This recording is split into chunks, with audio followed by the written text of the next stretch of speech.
You are reading the wrong contract." The words cut through the room so sharply that even the soft clink of crystal glasses seemed to disappear. For a heartbeat, nobody moved. The private dining suite on the 62nd floor of the Grand Monarch Hotel overlooked the glowing Manhattan skyline, a sea of white and gold lights stretching beyond the glass walls. Moments earlier, the room had been alive with confidence. Investors laughed. Attorneys exchanged congratulations. Journalists prepared notes for tomorrow's headlines. A $500 million partnership was only minutes away from becoming official. Then a waitress spoke.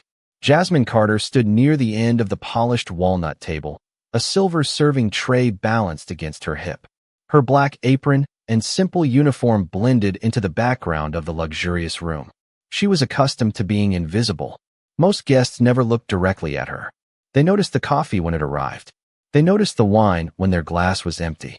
They rarely noticed the person carrying it. Yet now every eye in the room was fixed on her. Across the table stood Nathan Sterling, Billionaire founder and chief executive officer of Sterling Technologies. At 44, Nathan had built a reputation as one of the most influential business leaders in America.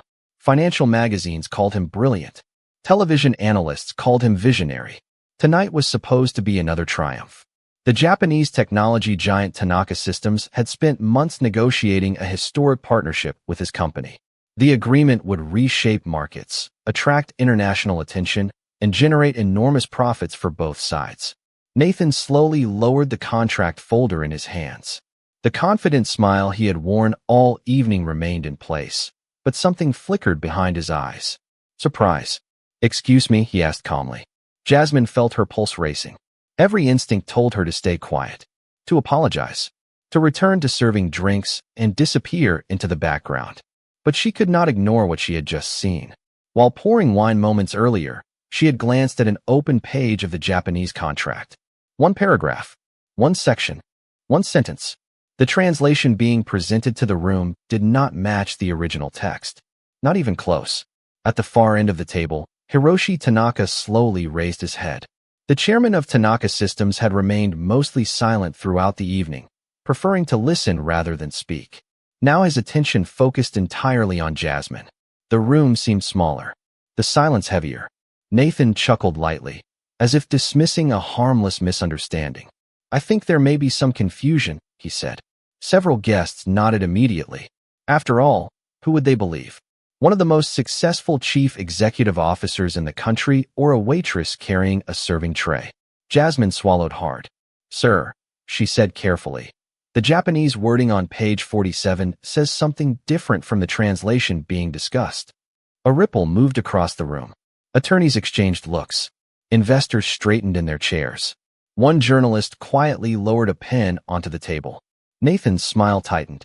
"And how exactly would you know that?" The question sounded polite. It was not intended to be. A few people laughed softly. Jasmine looked toward the contract, then toward Hiroshi Tanaka. "Because I can read Japanese." This time nobody laughed. Nathan stared at her. The room stared at her. Even the hotel staff standing near the doorway looked stunned. Hiroshi Tanaka's expression changed first. Curiosity replaced surprise. Then came something else. Interest. Genuine interest. Jasmine could feel the weight of every gaze in the room. For years she had learned to ignore being underestimated. Tonight, however, being underestimated might become the most important advantage she had ever possessed. Because hidden inside that contract was a detail nobody else had noticed yet. And within the next few minutes, a $500 million deal would begin moving toward a very different ending. Jasmine immediately wished she could take the words back. Not because she doubted what she had seen, but because she suddenly understood what standing in the middle of that room truly meant. Moments earlier she had been invisible.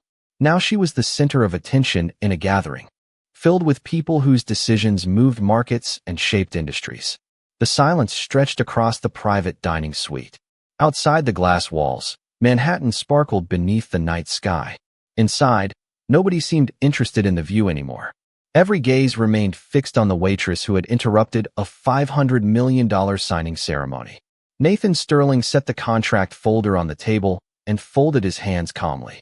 Years of board meetings and media interviews had taught him how to maintain composure under pressure. "That is impressive," he said with a polite smile. But reading a language and understanding a legal agreement are two very different things. Several investors nodded. The statement sounded reasonable. It sounded logical. Most importantly, it sounded reassuring. Jasmine could feel the room leaning back toward Nathan. After all, he was the billionaire chief executive officer. She was the waitress carrying drinks. Hiroshi Tanaka remained silent. His eyes moved from Nathan to Jasmine and back again. He was studying both of them carefully. Perhaps, Jasmine said quietly. But the sentence on page 47 does not describe a shared licensing structure. Nathan's smile barely moved. And what does it describe? The question seemed simple. Jasmine hesitated. Not because she lacked an answer, but because she understood the consequences of giving one. A wrong interpretation would embarrass her. A correct interpretation could embarrass someone far more powerful. Around the table, attorneys began opening their copies of the contract. Several investors leaned forward. One journalist discreetly activated a voice recorder beneath the table. The atmosphere had changed completely. This was no longer a celebration. It was becoming an examination. Jasmine drew a slow breath. The Japanese language grants conditional authority beyond what is stated in the executive summary. A ripple moved through the room. Nathan immediately responded. That is not accurate. His tone remained calm, but it arrived much faster than before. The agreement has been reviewed by professional translators and legal teams on both sides. Again, the room seemed ready to accept his explanation. Nathan had spent years building credibility. Credibility was difficult to challenge. Jasmine looked toward the contract. Then someone should compare the original wording directly. At the far end of the table, one of Tanaka Systems' attorneys quietly raised a hand. Chairman Tanaka, I would like to review that section. Hiroshi nodded once. The attorney opened the Japanese version and began reading. The room became silent again. The attorney's eyes moved slowly across the page. Then he read the paragraph a second time. His expression changed slightly. Not dramatically, just enough for Hiroshi to notice. What do you see? Hiroshi asked. The attorney looked up carefully. The wording is more aggressive than the summary suggests. Nobody spoke. Nathan's jaw tightened almost imperceptibly. Aggressive how? One investor asked. The attorney chose his words with caution. The summary presents equal participation. The original language appears to create circumstances where future decision-making authority could become concentrated. Several executives exchanged uneasy glances. Nathan immediately shook his head. That interpretation removes important context. Yet the confidence in the room was beginning to fracture. Small cracks were appearing. Questions were replacing assumptions. Jasmine felt her heartbeat pounding in her ears. She had never imagined herself standing across from one of the most powerful executives in America. She certainly had never imagined challenging him. Yet something deeper than fear kept her standing there. Her father used to tell her that words mattered because people trusted them. Once trust disappeared, every agreement became dangerous. Across the table, Hiroshi slowly reached for the contract himself. The movement seemed ordinary, but everyone noticed it. The chairman adjusted his glasses and began reading the disputed section line by line. Nathan watched closely. The investors watched closely. Jasmine did too. Because whether she was right or wrong, the next few minutes would determine the future of far more than a business deal. Jasmine could feel the atmosphere changing one careful breath at a time. The room was no longer treating her like a waitress who had wandered into a conversation beyond her understanding. They were treating her like a witness. And that difference made Nathan Sterling visibly uncomfortable. Hiroshi Tanaka continued reading the disputed section of the contract in silence. The chairman's eyes moved slowly across each line, stopping occasionally, as if weighing every word. Around him, attorneys reviewed digital copies while investors whispered quietly among themselves. The celebration that had filled the room less than an hour earlier had vanished completely. Nobody seemed interested in the expensive dinner anymore. Plates sat untouched. Glasses remained half full. Every person in the room was focused on the same document. Nathan finally broke the silence. Chairman Tanaka, he said smoothly, I believe we are allowing a misunderstanding to distract us from months of productive negotiations. His voice carried the confidence that had helped him build a billion-dollar company. One isolated paragraph should not overshadow the larger opportunity before us. Several investors nodded. The argument sounded reasonable. It was exactly the kind of statement a successful executive would make. Yet Hiroshi did not respond immediately. Instead, he continued reading. That silence unsettled people more than any accusation could have. Jasmine remained near the wall, still holding the serving tray. She wished she could leave the room. Every minute she remained there increased the possibility that she had made a mistake. What if she had misunderstood the language? What if she had overlooked some legal nuance? What if she had just jeopardized the biggest business deal of the year because of a misunderstanding? The doubts arrived quickly. Then she remembered her father. He used to tell her that uncertainty was normal. What mattered was whether the facts changed when examined closely. Facts, he often said, had a stubborn habit of surviving scrutiny. Across the table, one of Tanaka System's senior attorneys suddenly leaned forward. "Chairman," he said quietly, "there is another issue." The room grew still. Hiroshi looked up. "Go ahead." The attorney turned several pages and pointed to a separate section. This clause references future governance authority under conditions that are not fully disclosed in the executive summary.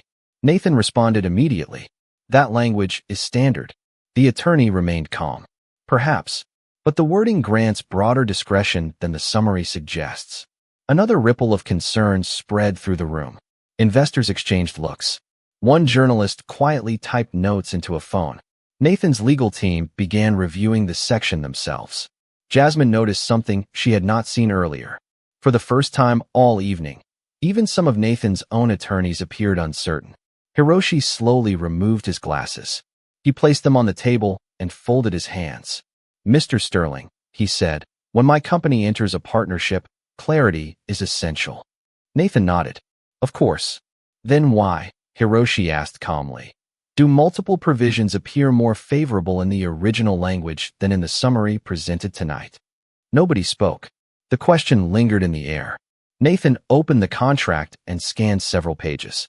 His expression remained controlled, but the effortless confidence from earlier was gone. "There may have been translation choices made during preparation," he said.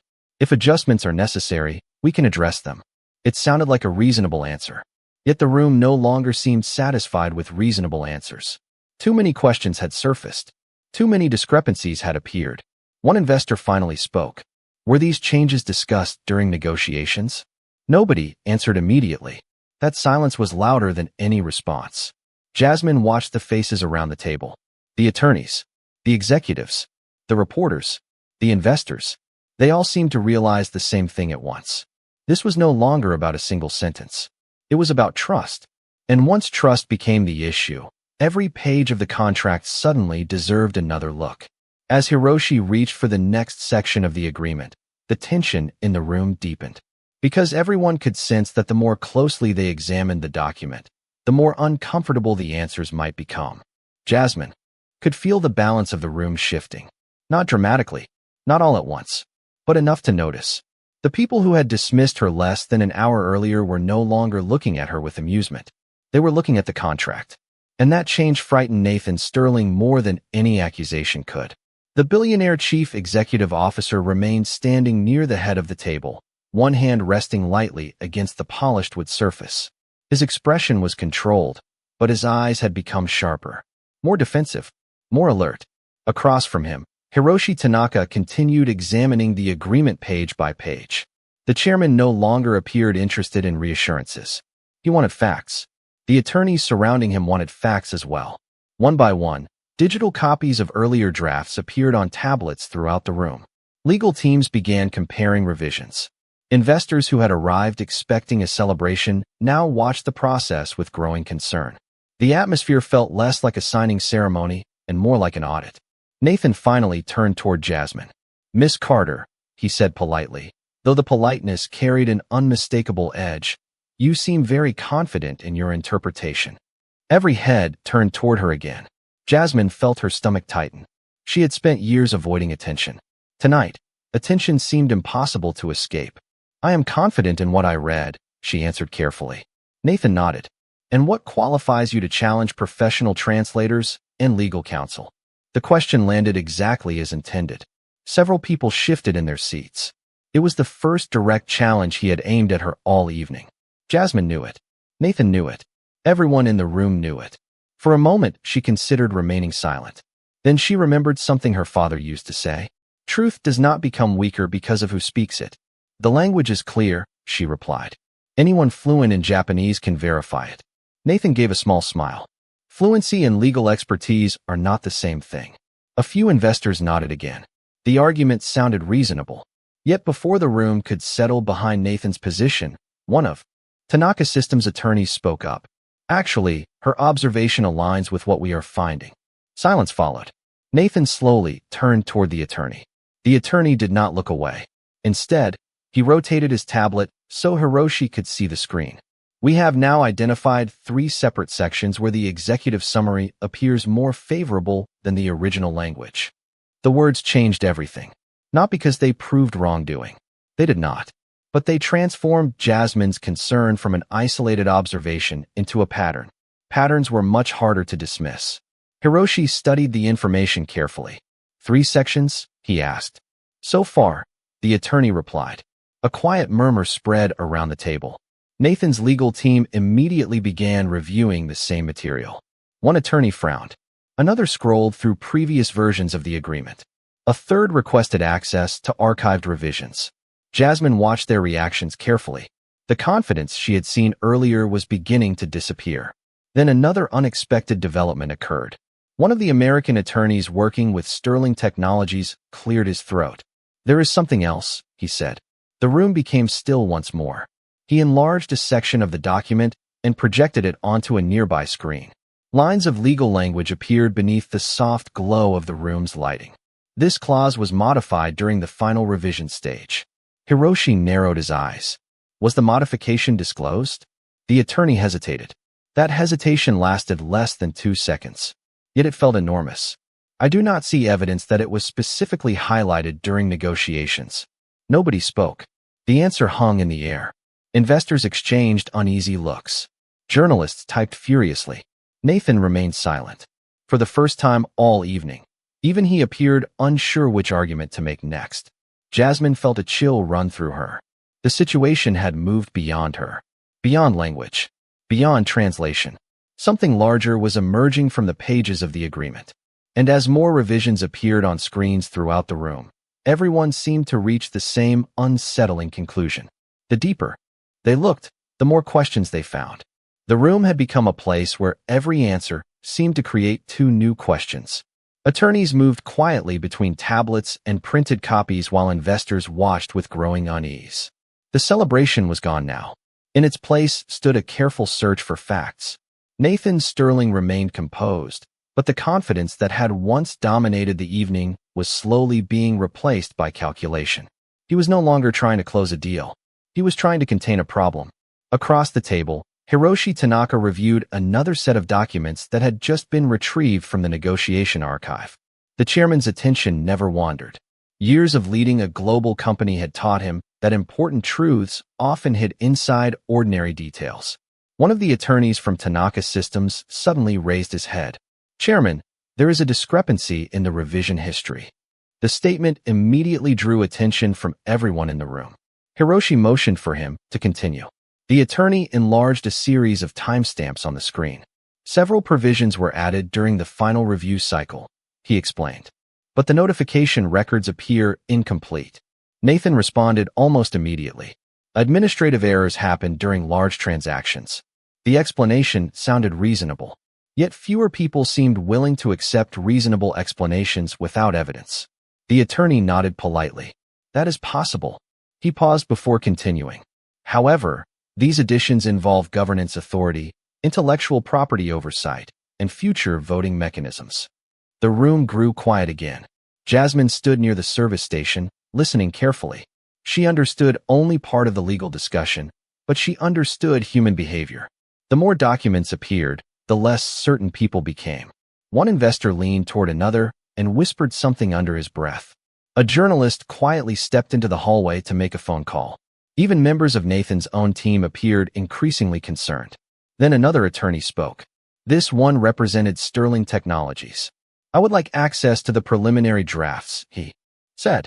Nathan turned toward him. The request seemed to surprise him. Why? The attorney chose his words carefully. Because I want to verify when these revisions first appeared. Nobody missed the significance of that answer. Questions were no longer coming only from the other side. They were now emerging from inside Nathan's own organization. Minutes later, another file appeared on the conference screen. It contained an earlier version of the agreement. Attorneys began comparing sections side by side. The differences were impossible to ignore. Certain clauses had expanded. Others had been rewritten. A few provisions seemed entirely new. Hiroshi folded his hands and studied the comparison in silence. Were these changes specifically discussed during our final negotiation session? He asked. No one answered immediately. The delay spoke volumes. Finally, one legal consultant cleared his throat. I do not see documentation confirming that they were highlighted separately. A heavy silence followed. Nathan looked toward the screen, then toward the attorneys. For the first time all evening, he appeared genuinely unsettled. Jasmine felt it too. Something important was emerging from the revision history. Not proof. Not yet. But enough to make every person in the room reconsider what they thought they knew. Hiroshi slowly stood from his chair and looked across the table. Trust is built through transparency, he said calmly.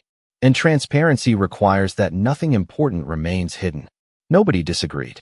Outside the windows, the lights of Manhattan continued shining across the night. Inside the Grand Monarch Hotel, however, the future of a $500 million partnership now depended on documents that nobody had planned to examine. And as another archived file was opened for review, a growing realization settled over the room. The original contract was no longer the only thing under investigation. The entire negotiation process had become part of the story. The deeper the review went, the more the evening seemed to drift away from its original purpose. Nobody was discussing market expansion anymore. Nobody was celebrating a future partnership. The room had become consumed by one question. How had so many important revisions reached the final agreement without drawing greater attention?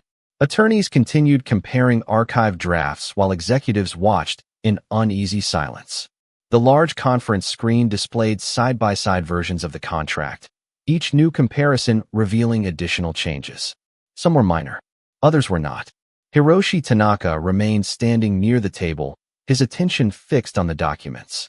Years of leadership had taught him to remain calm during uncertainty, but even he could no longer ignore the pattern emerging before him. Nathan Sterling stood across the room, maintaining a composed expression. Yet the confidence that had defined him at the beginning of the evening was fading. He was no longer guiding the conversation. The documents were guiding it for him. Jasmine watched from near the service station, still holding the tray she had been carrying when this entire chain of events began. She could hardly believe she was still standing there. Part of her expected someone to tell her she had done enough and should return to work. Instead, nobody seemed willing to let her leave.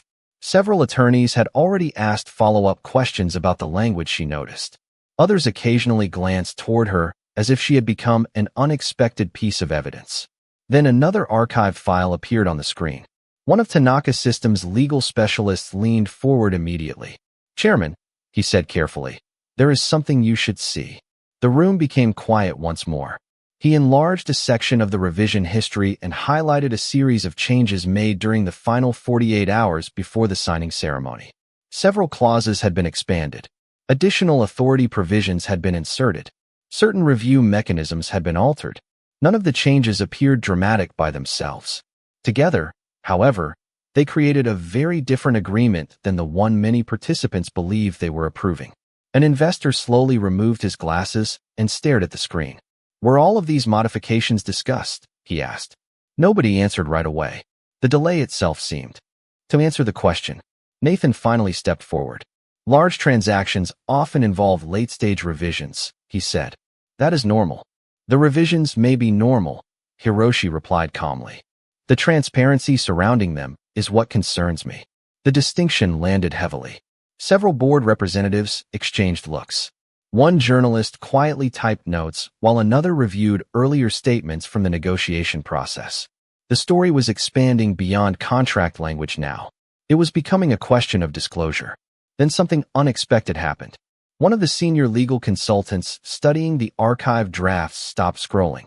His eyes narrowed. He opened another document, then another. After comparing them, he slowly looked up. "Chairman," he said, "I found the original version of the disputed section."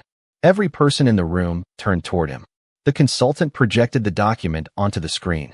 The difference was immediately visible. The earlier version contained significantly narrower authority provisions.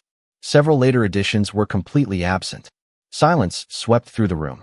Nathan stared at the screen without speaking. Investors stared at the screen. Attorneys stared at the screen. Even Jasmine could see the contrast. For the first time all evening, the questions that had been multiplying for hours appeared to be converging toward a single answer. And judging by the expressions around the room, that answer was making everyone profoundly uncomfortable. The discovery of the original draft changed the mood of the room completely. Until that moment, people had been debating interpretations, discussing possibilities, and weighing explanations. Now they were looking at two versions of the same agreement displayed side by side on the conference screen. One version reflected the partnership that many believed they had negotiated. The other contained broader authority provisions, expanded governance rights, and additional language that had never received the same level of attention. The contrast was impossible to ignore. Nobody spoke for several seconds. The only sound came from the quiet hum of the city beyond the glass walls. Manhattan continued glowing beneath the night sky, unaware that a $500 million deal was unraveling 62 floors above the streets below. Hiroshi Tanaka remained calm, but the disappointment in his expression was unmistakable. He had spent months pursuing this partnership. He had believed both companies were working toward the same goal. Now he was being forced to question assumptions he had never expected to revisit. Nathan Sterling stood motionless near the head of the table. The billionaire chief executive officer who had entered the evening with complete confidence now seemed trapped by the very documents intended to secure his success. Several investors exchanged worried looks. A board representative quietly stepped aside to make a phone call. Attorneys continued reviewing files, but the urgency had changed. They were no longer searching for isolated discrepancies. They were assessing the broader implications of everything they had found. One of Hiroshi's senior advisors finally broke the silence. Chairman, based on the information currently available, I recommend postponing execution of the agreement. The recommendation landed heavily. Nobody appeared surprised. In truth, most people had been expecting it for the last hour. Still, hearing the words spoken aloud transformed possibility into reality. Hiroshi nodded slowly. I agree. Across the room, a journalist lowered a notebook and exchanged a glance with a colleague. The story had just become much larger than a contract review. Nathan drew a careful breath. Chairman Tanaka, I believe additional clarification is still possible. His voice remained professional, controlled, yet the confidence that once filled it had been replaced by something else. Urgency. Hiroshi looked toward him respectfully. Clarification may come later, he said. But trust cannot be postponed until after signatures are placed on paper. The room fell silent again. Nobody challenged the statement. Nobody could. Trust had become the central issue. Not revenue projections. Not technology. Not future expansion. Trust. One by one, participants began closing folders and gathering devices. Attorneys requested copies of archived drafts. Investors asked for internal reviews. Board representatives discussed next steps. The evening's purpose had vanished completely. The partnership would not move forward tonight. Jasmine stood quietly near the wall, struggling to process everything she had witnessed. Only a few hours earlier she had been preparing tables and refilling water glasses. Now she had watched one of the largest agreements of the year come to a halt. Not because she intended to change anything. Not because she wanted attention. Simply because she noticed a sentence that did not belong.